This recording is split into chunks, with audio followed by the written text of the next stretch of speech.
Assalamualaikum warahmatullahi wabarakatuh.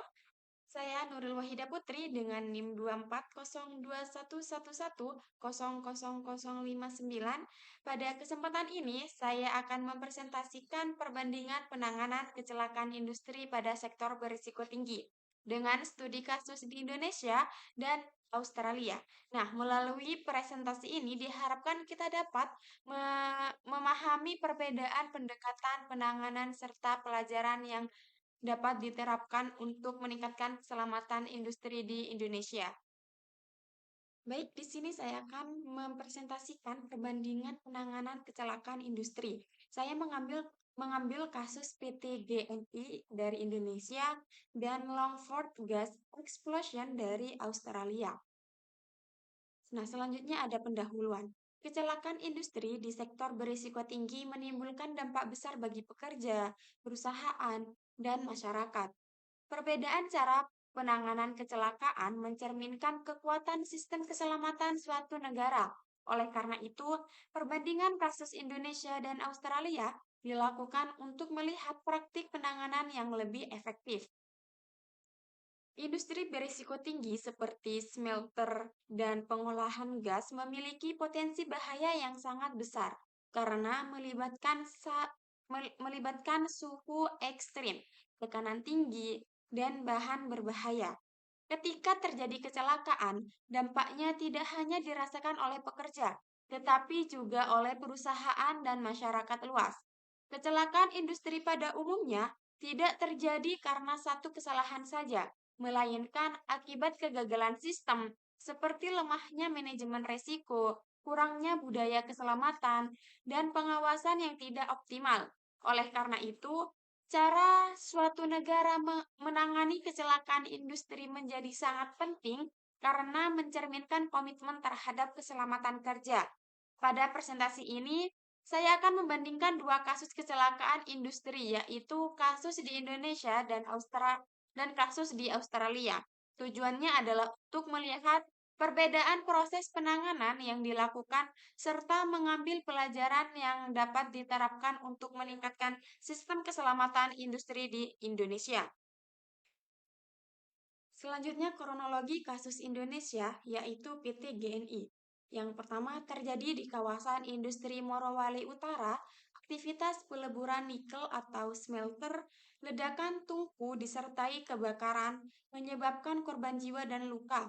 Dan yang terakhir operasional dihentikan sementara. Nah, kronologi kasus di Indonesia ini terjadi di fasilitas smelter milik PT Gunbuster Nickel Industri yang berlokasi di Morowali Utara, Sulawesi Tengah. Peristiwa ini terjadi saat aktivitas peleburan nikel sedang berlangsung di dalam tungku smelter. Pada saat kejadian, terjadi ledakan pada tungku yang kemudian disertai kebakaran besar. Ledakan tersebut diduga dipicu oleh kondisi tekanan dan suhu ekstrim dalam proses produksi. Akibat kejadian ini, beberapa pekerja yang berada di sekitar lokasi menjadi korban, baik meninggal dunia maupun mengalami luka berat dan ringan. Setelah ledakan terjadi, aktivitas produksi langsung dihentikan dan dilakukan evakuasi terhadap para pekerja. Kejadian ini kemudian menjadi pelatihan nasional karena menimbulkan korban jiwa serta menyoroti lemahnya penerapan keselamatan dan pengawasan kerja di industri smelter. Nah, selanjutnya penanganan dari kasus PT GNI di Indonesia. Yang pertama, evakuasi korban dan penghentian sementara operasional. Yang kedua, ada investigasi oleh pemerintah. Dan yang ketiga, perbaikan SOP dan pelatihan keselamatan kerja. Nah, dari penanganan tersebut, penanganan hanya difokuskan pada respon darurat dan pemulihan operasional. Pemerintah melakukan investigasi dan perusahaan diminta memperbaiki SOP serta memperbaiki pelatihan K3.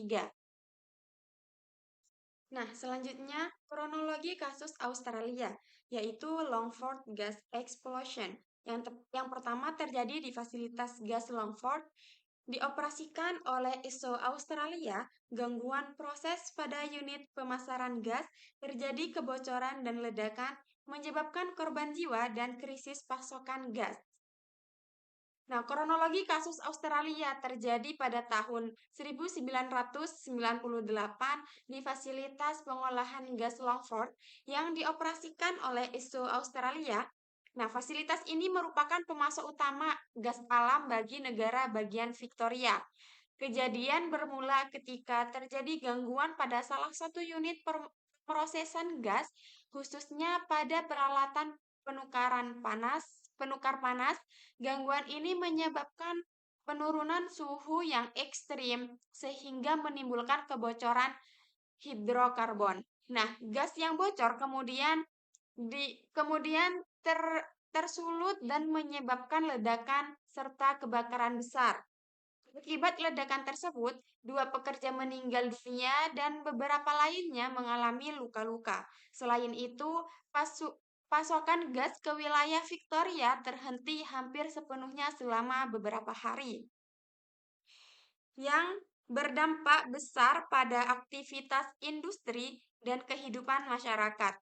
Karena dampaknya yang luas, kejadian ini segera ditangani sebagai krisis nasional.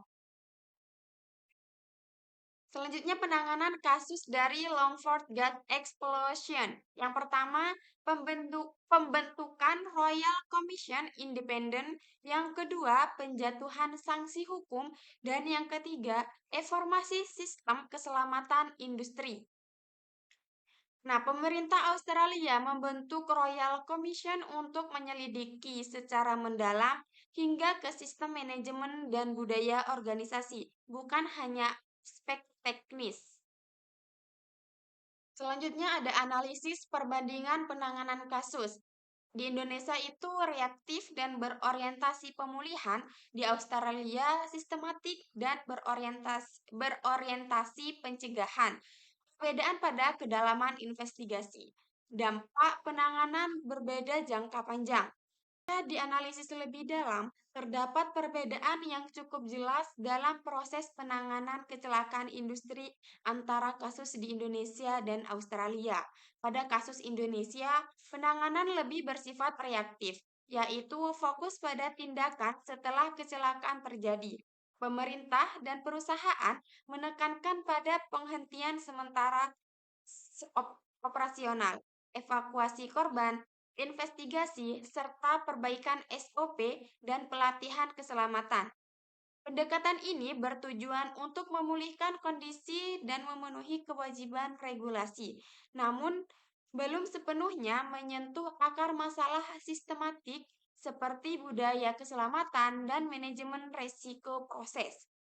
Sebaliknya, pada kasus Australia, penanganan dilakukan secara sistematik dan preventif.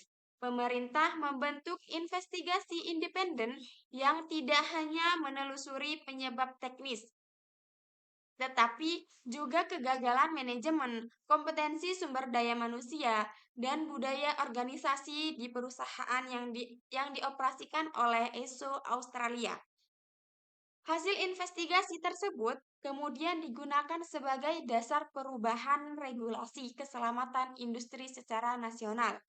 Perbedaan ini menunjukkan bahwa Indonesia masih memandang keselamatan kerja sebagai kewajiban operasional, sedangkan Australia menempatkannya sebagai bagian dari strategi industri dan tanggung jawab publik. Akibatnya, penanganan di Australia memiliki dampak jangka panjang dalam mencegah kecelakaan serupa, sementara penanganan di Indonesia cenderung berdampak terbatas dan perusahaan yang bersangkutan.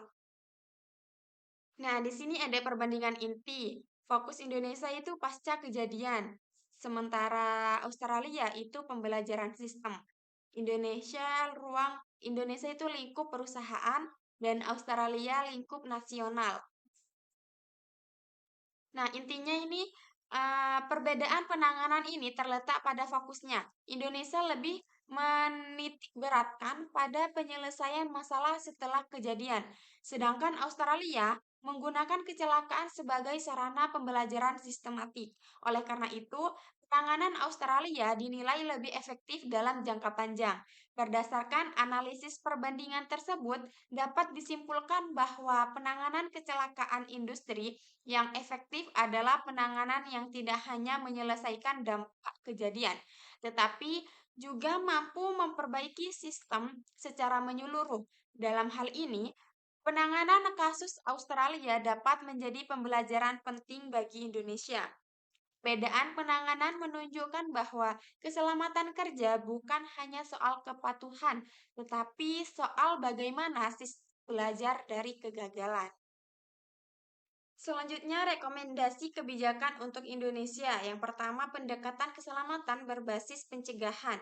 Yang kedua, penguatan proses safety management. Dan yang ketiga, investigasi kecelakaan bersifat independen. Dan yang terakhir, pengetatan regulasi industri beresiko tinggi. Tujuan dari rekomendasi kebijakan mencegah kecelakaan berulang, meningkatkan budaya keselamatan, melindungi pekerja dan masyarakat, menjamin keberlanjutan industri. Nah, berdasarkan perbandingan penanganan kasus Indonesia dan Australia, terdapat beberapa rekomendasi kebijakan yang dapat diterapkan di Indonesia untuk meningkatkan keselamatan industri. Pertama, Indonesia perlu menggeser pendekatan keselamatan kerja dari yang lebih bersifat reaktif menjadi preventif, yaitu dengan mengidentifikasi dan mengendalikan risiko sebelum kecelakaan terjadi. Keselamatan tidak hanya dipandang sebagai respon setelah kejadian, tetapi sebagai bagian dari perencanaan operasional. Yang kedua, pemerintah perlu mendorong penerapan proses safety management pada industri beresiko tinggi seperti smelter, migas, dan kimia. Sistem ini menekankan pengendalian bahaya proses, bukan hanya penggunaan alat pelindung diri atau kepatuhan administratif. Yang ketiga, setiap kecelakaan industri besar sebaiknya ditangani oleh tim investigasi independen agar penyelidikan dapat mengungkap akar masalah secara objektif dan hasilnya menjadi pembelajaran nasional bukan hanya internal perusahaan. Dan yang terakhir, regulasi keselamatan industri perlu diperketat dan diawasi secara konsisten, sehingga perusahaan benar-benar menjadikan keselamatan sebagai prioritas utama dalam operasionalnya. Nah, tujuan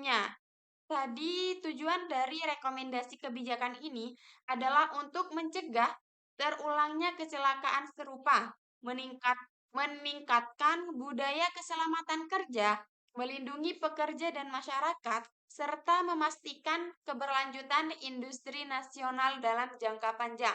Keselamatan kerja seharusnya tidak hanya dipandang sebagai kewajiban hukum, tetapi sebagai strategi utama dalam pengelolaan industri. Dengan kebijakan yang tepat, Indonesia dapat belajar dari pengalaman Australia untuk membangun sistem keselamatan industri yang lebih kuat. Kecelakaan industri adalah sinyal kegagalan sistem, sehingga kebijakannya harus memperbaiki sistem, bukan hanya memindah kejadian. Nah, yang terakhir ada kesimpulan, kecelakaan industri merupakan bentuk kegagalan sistem yang mencakup manajemen risiko, budaya keselamatan, dan pengawasan penanganan kecelakaan di Indonesia masih cenderung bersifat reaktif. Sedangkan Australia telah menerapkan penanganan yang sistematik dan berorientasi jangka panjang. Pendekatan preventif terbukti lebih efektif dalam mencegah terulangnya kecelakaan industri, sehingga Indonesia perlu melakukan reformasi kebijakan keselamatan kerja agar keselamatan menjadi prioritas strategis dalam pengelolaan industri. Nah, saya rasa cukup dari presentasi saya kali ini. Terima kasih. Wassalamualaikum warahmatullahi wabarakatuh.